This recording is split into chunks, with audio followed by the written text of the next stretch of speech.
मैं लोकेश एक ऐसी कहानी लेकर आया हूँ जिसका नाम है जीपर्स क्रीपर्स। अगर आप मेरे चैनल पर नए आए हो तो मेरे चैनल को सब्सक्राइब कर दीजिएगा ताकि मैं जब भी वीडियो अपलोड करूँ तो आपको नोटिफिकेशन मिल जाए।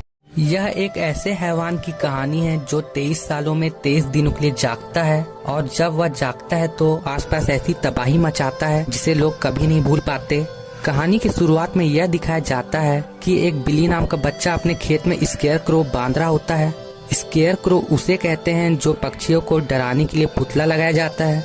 वही कुछ दूर उसके पिता जैक और बिली का बड़ा भाई काम कर रहे होते हैं और जब बिली स्केयर क्रो को बांध रहा होता है तो वो अपने बगल वाले स्केयर क्रो को देखता है। वो कुछ अजीब होता है और जब वो नीचे आकर उसे ध्यान से देखता है तो उसका पंजा हिलता है। दरअसल यह स्केयर क्रो नहीं होता। बिली डर कर वहाँ से भागना शुरू करता है और ये अजीब सा जीव उसका पीछा करना शुरू कर देती है। बिली जोर जोर से चिल्लाता है और उसके पिता और उसका भाई उस तरफ आ रहे होते हैं जिस तरफ बिली की आवाज आ रही होती है। और जैसे ही वो बिली के पास पहुँचते हैं तभी वो क्रीपर बिल्ली को उनकी आंखों के सामने आसमान में उड़ाकर ले जाती है और चंद ही पलों में उनकी आंखों से ओझल हो जाती है। बिली के बड़े भाई और उसके पिता की आंखों में लाचारी, मजबूरी और सदमा होता है क्योंकि वो बिली की मदद नहीं कर पाए। इस क्रीपर को जागे आज 22 दिन हो चुके हैं और यह शहर में कई लोगों को मार चुका है। अगले दिन यानी 23वें दिन यह दिखाया जाता है कि एक स्कूल बस हाई स्कूल के बच्चों को ले जा रही होती है। ये सब के सब बास्केटबॉल प्लेयर्स होते हैं और जब इनकी बस सुनसान सड़क पर होती है तो इनकी बस का टायर फट जाता है। जब बस की लेडी ड्राइवर और उनका कोच नीचे आकर देखता है तो वो देखते हैं कि उनके बस के टायर पर एक शॉरिकन गड़ा होता है। शॉरिकन एक ऐसा वीपन होता है जिसे पुराने जमाने के लोग हाथ से बनाया करते थे।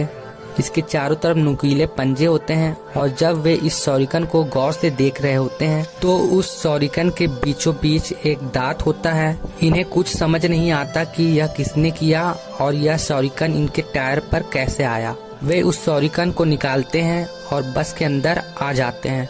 अब इन्हें यहाँ पर टायर चेंज करने के लिए किसी को बुलाना होगा और इस इलाके में किसी को ढूंढ पाना बहुत ही मुश्किल है। तभी बस में चल रहे रेडियो पर एक खबर आती है कि पास ही में एक सदियों पुराना चर्च है जिसमें 300 से ज्यादा लाशें मिली हैं और हैरानी की बात यह है कि ये सब के सब एक दूसरे से जुड़ी हुई हैं। लेकिन इनमें से अधिकतर बच्चे इस बात पर विश्वास नहीं करते। वे कहते हैं कि यह सब झूठी खबरें हैं।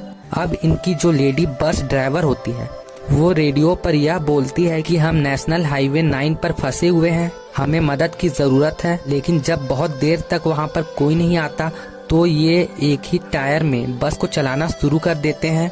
दरअसल इसके पीछे वाले टायर पर ब्लास्ट नहीं हुआ होता है, यानी कि एक टायर अभी भी पीछे का ठीक ठाक होता है। वही दूसरी तरफ यह दिखाया जाता है कि बिली का बड़ा भाई और उसके पिता अपनी गाड़ी में ऐसे हथियार लगा रहे होते हैं जिसे वो उस क्रीपर को मार सके और बिली की मौत का बदला ले सके। वही अब स्कूल बस धीरे धीरे आगे बढ़ रही होती है और इस बस में एक लड़की होती है जिसका नाम मिंगजी होता है और ये एक चीयर लीडर होती है। इसे विजन्स आते हैं और यह अपने विजन्स में बिली को और एक लड़के को देखती है जिन दोनों को उस क्रीपर ने मार दिया होता है और यह दोनों के दोनों यानी बिली और एक लड़का उसे चेतावनी दे रहे होते हैं। तभी उसे विजन्स में भागता हुआ एक साया दिखता है। वो उनकी बस की तरफ कुछ फेंकता है और चंद ही पलों के बाद उनकी बस का दूसरा टायर भी फट जाता है।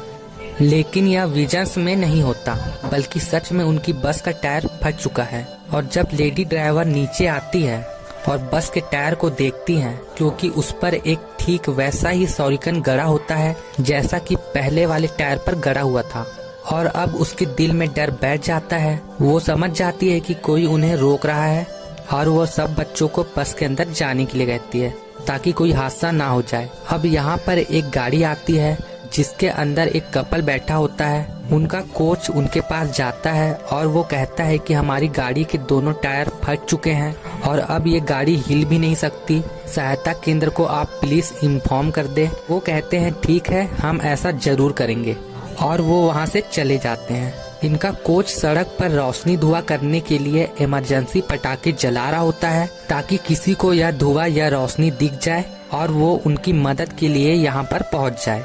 लेकिन जब वो ऐसा कर रहा होता है तभी आसमान से वो क्रीपर आता है और उसे उठाकर आसमान में ले जाता है। उसे उठाते ले जाते कोई नहीं देखता और तभी वो रोशनी, वो पटाखा जो वो जला रहा होता है वो जमीन पर आकर गिरता है। किसी को कुछ समझ नहीं आता कि वो कहाँ गया। बस ड्राइवर और सभी बच्चे यह देखकर हैरान होते हैं कि ये अचानक से कैसे गायब हो गया। बस ड्राइवर टॉर्च लेकर आगे जाती है। वो उस कोच को आवाज लगाती है लेकिन कोई जवाब नहीं आता। इसके बाद बस ड्राइवर बोलती है, सबको अंदर ले जाओ और बस का दरवाजा अंदर से बंद कर दो। और वह बाहर ही होती है और उसके साथ दूसरा कोच भी होता है। वो दोनों अलग अलग जगह पर होते हैं और जब वो ड्राइवर अपने पहले वाले कोच को इधर उधर ढूंढ रही होती है तभी वो क्रीपर आसमान से आता है और उसे उठाकर ले जाता है। हालांकि बस के अंदर पीछे से इस बार एक लड़का देख रहा होता है, लेकिन उस क्रीपर की स्पीड इतनी ज्यादा होती है कि वो उसे देख ही नहीं पाता और वो सबको यह बताता है कि हमारी ड्राइवर हवा में उड़ गई। अब जो कोच बाहर होता है वो दरवाजे पर खड़ा होता है और तभी वो क्रीपर, वो शैतान दोबारा आता है और उसे कंधे से पकड़ लेता है। वो उसे ऊपर उठा रहा होता है लेकिन सब बच्चे उसके पैर पकड़ लेते हैं, लेकिन वो पूरी कोशिश करने के बाद भी वो अपने दूसरे कोच को भी नहीं बचा पाते और वो हैवान, वो क्रीपर उसे आसमान की गहराई में ले जाता है। अब सब के सब बच्चे इस बस में कैद हो चुके हैं। अब यहाँ पर जो मिंगजी होती है जिसे विजन्स आते हैं, उसे एक बार फिर विजन्स आते हैं और वो अपने विजन्स में उस जगह को देखती है जहाँ पर कहानी की शुरुआत में यह क्रीपर स्केयर क्रो बनकर खड़ा होता है, जहाँ पर इसने बिली को मारा होता है। और इसके बाद मिंगजी दोबारा होश में आ जाती है। बाकी स्टूडेंट कहते हैं कि वो अब जा चुका है, हमें बस से उतरकर सामने वाले फार्म हाउस पर चले जाना चाहिए। और वो सब बस से उतर जाते हैं। तभी वह देखते हैं कि क्रीपर उनकी तरफ आ रहा है, तो वो डर के मारे वापस बस की तरफ भागना शुरू कर देते हैं। लेकिन बस के अंदर एक लड़का अंदर ही होता है जिसने गेट बंद कर दिया होता है और सारे के सारे बच्चे इधर उधर भागना शुरू करते हैं। वह क्रीपर कुछ बच्चों को अपने शौरिकन से मार देता है, कुछ बच्चे भागने में कामयाब हो जाते हैं। वहीं दूसरी तरफ यह दिखाया जाता है कि बिली के पिता जैक और बिली के बड़े भाई उस क्रीपर को मारने के लिए, उसे ढूंढने के लिए निकल पड़े हैं और वो रास्ते में उस गाड़ी को देखते हैं जिसमें एक कपल था जिन लोगों को कोच ने मदद के लिए बोला था। उनकी गाड़ी एक पेड़ से टकराई होती है। इसका मतलब यह है कि उस क्रीपर ने इन दोनों को भी मार दिया। यहाँ पर उन्हें गाड़ी के रेडियो से आवाज आती है और ये आवाज उसी बस से आ रही होती है जहाँ पर एक लड़का होता है। जैक उससे पूछता है कि तुम कहाँ पर हो। वो बोलता है कि हम हाईवे 9 पर फंसे हुए हैं। जैक कहता है कि मैं जल्दी से जल्दी वहाँ पर पहुँचने की कोशिश करूँगा और वो दोनों वहाँ से निकल जाते हैं। जब वह बस के पास पहुँचते हैं तो वो देखते हैं कि बस के ऊपर क्रीपर बैठा होता है और वो एक लड़के को ऊपर खींच रहा होता है। तभी वो क्रीपर जैक को देखकर खड़ा हो जाता है। जैक के पास एक गन होती है जिसमें एक बहुत बड़े लोहे की रॉड होती है और उसके आगे एक चाकू लगा होता है और ये चाकू क्रीपर का ही होता है जो इन्हें खेत में मिला था। और जैक उस गन से क्रीपर पर हमला कर देता है।